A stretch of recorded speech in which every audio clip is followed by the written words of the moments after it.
Dans cette vidéo, je vais vous expliquer vite fait comment j'ai analysé sur EURUSD aujourd'hui et j'ai fait un ratio risque-récompense de 1 pour gagner 5. Cette stratégie, je l'ai créée uniquement pour trader le gold. Donc après, j'ai eu un étudiant qui a testé la stratégie sur le Forex aussi et il m'a dit que ça fonctionne bien sur le Forex et même les indices synthétiques. Que maintenant, il prend du temps pour tester ça sur les crypto-monnaies aussi. Donc, comme il m'a dit ça, j'ai décidé d'appliquer la stratégie sur EURUSD aussi ce matin. Et j'ai vu que ça a bien monté. Là, par exemple, on est sur 1 heure. Je vais d'abord identifier la tendance du marché. Et ici, la tendance, à vue d'œil directement, c'est pas clair. Mais quand on identifie, on lit la structure, ça sera plus clair. Donc, la tendance était d'abord baissière. Le niveau de continuation était ici. Et le niveau de retournement à ce niveau.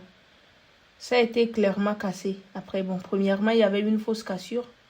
Et après, il y a eu une bonne cassure. Là, à ce niveau. Donc, comme il y a eu une bonne cassure, ça veut dire que c'est un début de retournement. Et la tendance haussière a commencé parce que le prix avait créé après un autre haut à ce niveau. Donc, le haut là a été cassé. C'était le dernier haut confirmé. Ça a été clairement cassé et son bas se trouve ici, qui est le niveau de retournement. Donc, vous pouvez voir que quand j'ai lu la structure et j'ai identifié les structures haussières, tout ce mouvement, c'est juste un retracement. Tout ce mouvement, tout ça, c'est juste un retracement complexe de la tendance haussière. Et quand c'est un retracement, on est dans une tendance haussière. Le prix fait un retracement. Tant que ça n'a pas cassé le niveau de retournement, ça peut toujours monter. Donc, je me suis basée sur ça. Et j'étais partie sur 15 minutes pour voir la tendance de la journée, pour être plus sûr avec les détails. Donc là, sur 15 minutes, j'ai tracé le niveau de continuation, le dernier bas confirmé et son haut qui se trouve à ce niveau, sur 15 minutes. Là, c'est le dernier bas confirmé. Et son haut. Ça a été cassé et après le prix a encore cassé cette deuxième structure. Donc ça montrait déjà que sur 15 minutes, c'est une tendance haussière. Là, j'ai juste descendu après sur 5 minutes pour chercher de setup de zone pour chercher confirmation après et faire une entrée. Donc, la tendance de 15 minutes s'alignait avec la tendance de 5 minutes quand j'étais descendu sur 5 minutes. Si c'était le contraire, alors sur 5 minutes, ça allait sûrement être un retracement. Mais ici, sur 5 minutes maintenant, j'avais vu cette structure. Le prix était ici, à ce niveau. J'avais oublié de faire un replay. Donc, le prix était sur ce niveau comme ça.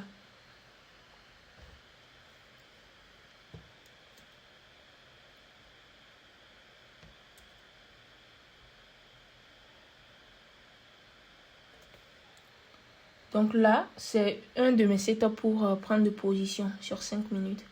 Donc, le prix a créé un haut. Ça a été confirmé parce qu'il y a eu une bonne cassure, un corps de bougie visible. Et son bas se trouve ici. Parce que du moment où il y a un haut confirmé, le bas devient un bas valide. Et on trace ça. Donc là, le prix a cassé le haut. J'attendais juste le prix sur la zone. Et chercher de confirmation pour faire l'entrée. Donc quand le prix est revenu sur la zone, j'ai fait l'entrée sur 3 minutes. Parce que c'est possible de le faire sur 5 minutes aussi. Mais ça peut réduire le risque ratio récompense. Donc, j'ai fait l'entrée sur 3 minutes. Premièrement, ici, quand le prix a touché la zone, j'ai juste fait l'entrée avec confirmation de bougie. Donc, vous pouvez voir, il y a premièrement, quand le prix vient sur une zone pour identifier les confirmations de bougie, il faut d'abord voir la réaction du prix. Ici, vous pouvez voir la réaction du prix. Le prix a touché, ça a laissé une mèche vers le haut, ce qui veut dire que les acheteurs ont repris le dessus. Après, qu'est-ce qui s'est passé? Cette bougie s'est clôturée. Voilà. Donc, j'ai juste attendu cette deuxième bougie qui dépasse un peu et j'ai fait l'entrée quelque part là. J'ai même partagé l'analyse dans mon canal public le matin. Et j'ai fait l'entrée quelque part là. J'ai mis le stop loss plus bas parce que sur 15 minutes, si on lit la structure de 15 minutes, scénario possible, actuellement c'est comme ça. Scénario possible, le prix peut revenir ici jusqu'à ce niveau même, ce bas. Donc j'ai mis mon stop loss plus bas et le take profit plus haut. Pour le take profit, je me suis juste basé sur 1 heure pour mettre le take profit. Parce que la probabilité, il y avait aussi une annonce, donc la probabilité était très forte que le prix vienne jusqu'à ce niveau. Et c'était le cas.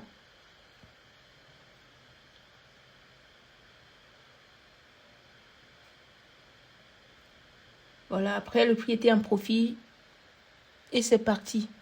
J'étais pas sur le graphique parce que dans la matinée, j'étais à la salle de sport. Après, j'étais occupée. Mais c'est après l'annonce économique que j'ai vu l'évolution du prix. Donc, j'ai vu que ça a monté directement. C'est parti. Voilà. Donc, si vous voulez apprendre cette stratégie, actuellement, il y a une préinscription. Parce que la formation avec cette stratégie sort le 1er septembre. Dans la formation, il y aura le cours sur la psychologie. Ce que vous devez comprendre sur les stratégies. Après, système de trading, la stratégie de multi-time frame et maintenant la stratégie du gold. Les setups pour faire les entrées et les différentes confirmations d'entrée. Déjà, si vous voulez avoir plus d'informations, cliquez juste sur le lien qui se trouve dans la description de cette vidéo. Sur le lien, puis vous allez voir le programme de formation, tout est détaillé. Ici, on est sur le gold. Le gold, j'avais déjà montré dans mes précédentes vidéos que sur la zone d'une semaine, le prix a réagi plusieurs fois et maintenant ça a encore réagi. Peut-être là, ça va partir parce que c'était parti, c'est revenu et hier même, je pense que c'était revenu et là maintenant ça part encore. Donc là, je descends vite fait sur 15 minutes. Sur 15 minutes, le niveau de continuation se trouve ici et le niveau de retournement se trouve à ce niveau. La tendance est baissière. Donc, le prix a cassé le niveau de retournement qui se trouve ici. Là, vous pouvez voir. Et ça montre un début de retournement. Ça veut dire que les acheteurs prennent le dessus. Mais à la cassure d'ici, s'il y a une bonne cassure ici, alors ça sera sûr que les acheteurs ont vraiment pris le dessus. Et je peux descendre sur 5 minutes pour chercher mes setups d'entrée. Donc, pour mes setups, par exemple, je trade la continuation et le retest aussi. Quand je parle du retest, le retracement. C'est possible d'attendre le prix sur une zone pour trader le retracement, faire l'entrée plus bas pour avoir un bon ratio risque-récompense. Ou même quand le prix casse le niveau de la structure aussi, c'est possible de faire l'entrée et profiter de la continuation du mouvement. Parce que le gold, c'est un actif qui est très volatile. Et quand ça casse de un niveau, très souvent ça part. Donc, là, c'est tout ce que j'attends sur le gold actuellement et je vais voir l'évolution. Il est juste 15 heures. Peut-être d'ici le soir, ça va bouger. Donc, c'est à peu près tout. Merci.